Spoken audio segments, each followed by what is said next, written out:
Graça e paz. Vamos orar e pedir a bênção de Deus sobre nós. Paizinho, nós precisamos da tua bênção, da tua direção, da tua presença.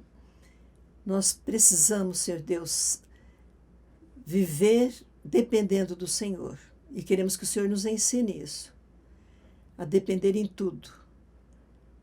Abençoa cada pessoa que estiver ouvindo, que estiver pensando nessa parte da tua palavra, Pai. Te pedimos a tua bênção em nome de Jesus. Amém. Estamos continuando. Vamos sempre lembrar. Estamos nos livros de história, Josué, Juízes, Ruth e 1 Samuel. Estamos em 1 Samuel, estudando aqueles personagens, Samuel, Saul e agora Davi. E paramos lá quando um filho de Aimeleque, que era da descendência de Eli, foge, Abiatar, vai com Davi, vai se refugiar com Davi. Davi se sente culpado, mas ele fala, fica comigo que eu também estou em perigo.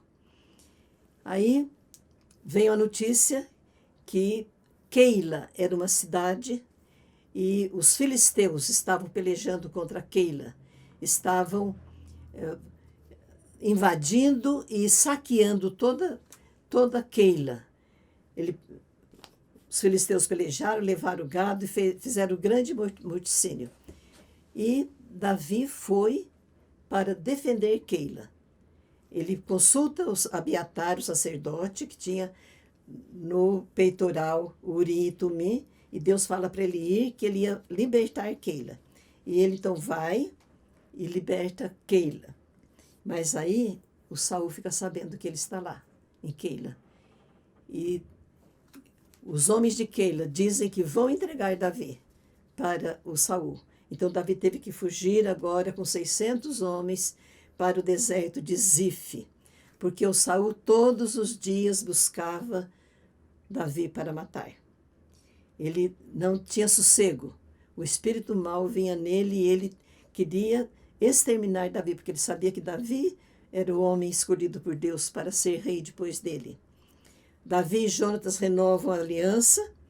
Jonatas faz uma profecia, fala, você vai reinar e eu serei contigo, eu serei o segundo, serei seu ajudante. Os zifeus mandam dizer para Saul onde está Davi. E o Saul vem para matar Davi. Ele vem perseguindo e chega lá, vem uma notícia que os filisteus de outro lado invadiram a terra. Então, o Saul vai embora. É chamado aí pedra de escape, porque Deus deu o escape, porque do jeito que estava, Davi ia ser preso e morto. Depois disso, Davi se encontra com Saul. De que maneira? Numa caverna, o Saul entrou para fazer as necessidades e Davi veio e cortou a orla do manto de Saul e ele não percebeu. E depois então Davi se afasta e de longe ele fala, olha aqui, eu poderia ter matado você, matado o Senhor. Ele tinha muito respeito por Saul, mas eu não levantaria minha mão contra o ungido do Senhor. Aí Saul, sempre que acontecia esses fatos, ele se retratava, ele pedia perdão, ele dizia que estava errado. Ele jura que não vai mais perseguir o Davi, mas é pouco tempo, ele já volta e vem para perseguir novamente o Davi. Davi poderia ter matado Saul. Aí vem a morte de Samuel, com 89 anos, no ano 1014. Samuel foi a grande figura. Tinha um pastor nosso que dizia, quando Ana orou, Deus deu um filho, mas um filho muito especial. Samuel foi uma grande figura de Israel nesse tempo aí dos juízes, o último juiz. Ele foi o elo entre a monarquia, entre o juizado, a teocracia e a monarquia. Ele foi o elo ele que fez essa transição. Também ele foi o que colocou aquela escola de profetas, que houve, então, uma sistematização do ensino, arquivo, registro de tudo o que estava acontecendo. O grande Samuel. Aí vem a história de Davi com Nabal. Nabal era um homem rico, muito mau, e ele estava fazendo o tempo da tosquia no sítio dele. Ele tinha 3.000 ovelhas, 1.000 cabras. E era então uma festa. E o Davi, que andava com aqueles homens todos, aqueles lá endividados, de espírito amargurado, homens que estavam soltos lá, ele pede para Nabal para dar comida para eles. E o Nabal não dá e fica muito bravo, sabendo que Nabal é um homem rico, está no tempo da tosquia, ele tinha ovelhas, cabras, e quando era tosquia, quando era colheita, havia muita festa. Então era como se fosse um banquete. E Davi quer participar do banquete com aqueles homens que o acompanhavam. Mas Nabal não aceita. E ele fica muito nervoso. E Davi diz que vai invadir lá, que eles vão comer. Então Abigail, a esposa de Nabal, ela prepara um grande lanche e leva para Davi. Ela é considerada, diz a Bíblia, que ela era uma mulher bonita e inteligente. E ela apaziguou. Aquilo poderia ter acontecido muita coisa ruim, mas ela entrou na jogada e apaziguou a situação.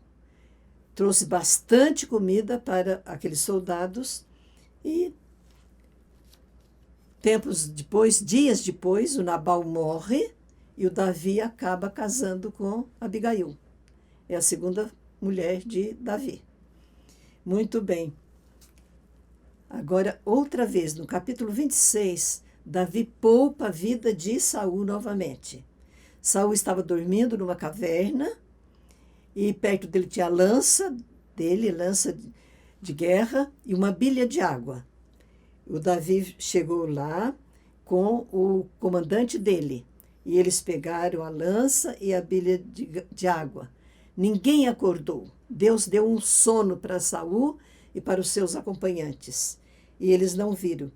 E quando Davi se distanciou, de lá ele gritou, falou para Saul e falou para o comandante dele: você não guardou o rei, você não protegeu o rei como você deveria.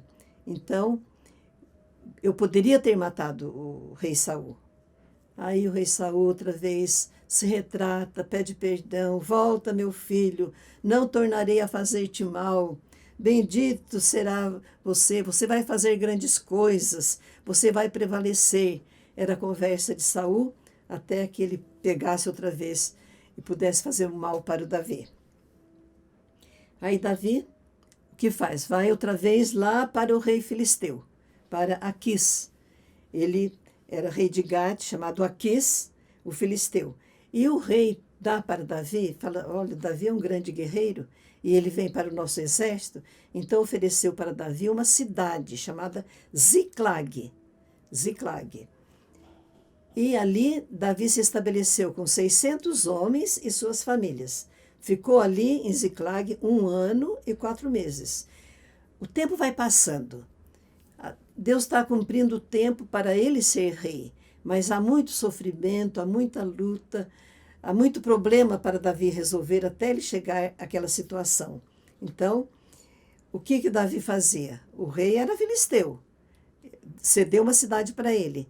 Então, Davi saía com seus soldados e batalhava. Aí, quando ele voltava, dizia para o rei que tinha matado os inimigos de Israel, que tinha matado os amigos de Israel. Então, ele passava como se estivesse lutando contra Israel. E o rei confiava nele. O rei confiava nele. Dizia que ele era guarda pessoal dele. Nesse tempo aí, Saul, ele vê que ele está derrotado, que as coisas não estão bem, e ele vai consultar uma médium, uma espírita, lá em Endor. Endor. Agora, o Saul tinha expulsado os... Nós vimos lá no capítulo que ele fala que era proibido para o Israel, era abominação do Senhor, o espiritismo, consultar os mortos, feitiçaria. Então, Saul tinha desterrado os médios e adivinhos. Mas agora ele está tão desesperado, ele vê que está perdendo a situação dele e ele vai consultar essa médium. Vale a pena ler isso aí, e tem muitos estudos explicando, porque é um assunto muito difícil da gente entender e estudar. Porque ele expulsou os médiuns, e a médium diz que é Samuel que aparece, mas os estudiosos explicam bem para a gente. Samuel não poderia ter desobedecido a Deus. Ele nunca desobedeceu, nem ia desobedecer agora, de voltar como morto. Então, dá muita explicação dessa consulta de Saul com essa espírita de Endor. E quando os filisteus vêm brigar com Israel novamente, o Davi está com esse rei filisteu. E ele se prepara com seus homens para lutar. Mas os príncipes filisteus falam para o rei: nós não confiamos em Davi. Na hora H, ele vai lutar com o povo dele. Então, o rei dispensa o Davi. Ele vai embora. Quando ele chega na cidade dele, os Ziklag, que era a cidade que o rei deu para ele, Ziklag foi saqueada pelos amalequitas. E queimaram tudo, levaram as mulheres, os filhos cativos. Os homens choraram muito, queriam apedrejar Davi, mas ele se reanimou no Senhor. E ele, então, pede a Deus se ele vai atrás dos amalequitas, e Deus fala para ele que Deus ia dar a vitória para ele. Ele vai e livra os cativos. Ele consulta o Senhor, lá outra vez o Urim e Tumim, e Deus diz para ele: você vai alcançá-los e vai libertar. E ele encontra um homem, um escravo egípcio, que os leva lá. Davi recupera tudo e traz de volta as mulheres, os bens, todo para Ziklag, a cidade. E ali ele estabelece a lei da divisão da presa. Tanto ganharam os despojos, os que lutaram, quanto aqueles que ficaram guardando a bagagem. Então, era uma nova visão de despojo. E também ele enviou presentes para os anciãos de Israel, lá de Judá. Ele manda, que eram os amigos dele, ele manda presente do despojo que eles recolheram lá dos amalequitas. Aí vem Israel e outra vez os filisteus e a morte de Saul. Os filisteus mataram Jonatas, Abinadab e Malquissua, são os filhos de Saul. E o escudeiro que estava com Saul, Saul pede para o escudeiro matar o Saul com uma espada, mas o escudeiro não tem coragem. Então Saul se lança sobre a sua espada, ele se suicida. E o escudeiro faz o mesmo também. E ali na sepultura de Saul, os filisteus cortaram a cabeça dele e levaram para um templo de Astarote, despojaram suas armas e penduraram os corpos no muro de Bet-sean. E os moradores de Jabes de Gileade, aqueles que o amonita falou que ia furar os olhos, eles vieram levar os corpos, queimaram os corpos, tomaram os ossos e os sepultaram debaixo de um arvoredo, em Jabes, e jejuaram 7 dias, em gratidão, porque Saul havia salvado Jabes, Gileade, lá naquele tempo, lá quando Saul começou o seu governo. Saul teve muitas vitórias. Ele foi útil para o Israel, mas ele não acabou bem, porque ele se distanciou de Deus. Saul, uma figura que ficou na tristeza, que ficou no fracasso. Mas Deus estava cuidando desse povo e levantando um novo rei. Que Deus nos abençoe.